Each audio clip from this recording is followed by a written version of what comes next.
Page 27, Faith of Our Fathers. On Faith of Our Fathers, we have one sharp in the key signature. So this is in G major.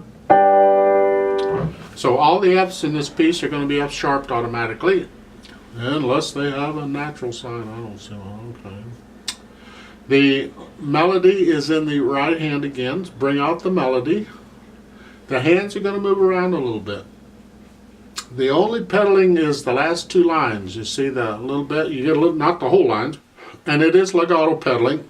The only change that I would make on it would be at the end of the fourth line, I'd lift it up with fingers so we hear some silence before we go into the next phrase. That's sort of what they're trying to indicate. I think they should have indicated lift the pedal up at the end of the measure, the last measure on the fourth line. And then I would also lift the pedal up before the amen at the bottom, the last two measures. I like a break between the amen and the piece. Some people don't, they want it all together. It's up to you, you decide what you do, but I'm going to put a break in there. In the first line, last two measures, you're playing the dotted half G with the third finger, and in the last measure you're playing it with the fourth finger. But that's okay because we have a difference of phrase here. Be aware that the last two measures of the first line, the dotted half note is played with the third finger, and then in the last measure you're playing the G with the fourth finger. On the fourth line, I would suggest a slightly different fingering to enhance the melody. Melody is in the top line. I'm starting with the second measure of the fourth line, the C. That's the melody. That's what we want to hear. And I would suggest you change the fingering to such that you can hear that and bring that out and feel that. So I want to feel it in my fingers too. Okay. So I'm recommending that if you were to play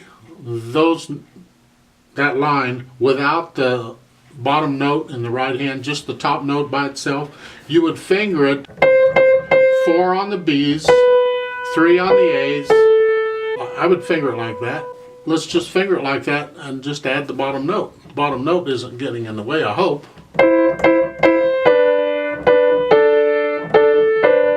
You gotta stretch a little more, but you can do it. Last line, second measure, we have a rest, a quarter rest in the left hand. We need to hear the rest, which means silence. So when you play the G in the right hand, it's by itself. There's no other sound going, so it's here. That G is by itself. At the bottom, the last 4 measures in the left hand, you're using a 1-5 on the DC. You can use a 1-2 on the GB if you want. Or you can use a 3-2 on the GB. It's up to you. You decide what you like better. There are times in more advanced music where you need to use a 3-2. Doing it now helps to get you more accustomed to it now. 3/4 time. Let's try it out. I'll give us 3 counts and we'll play it together slowly. I'm going to go ahead and leave the metronome at 70. Hopefully that's slow enough for you. So the right hand goes here, left hand here, foot's on the pedal. We put the foot on the pedal at the beginning even though we don't need it for a while, so it's there ready to go. 1, ready, go.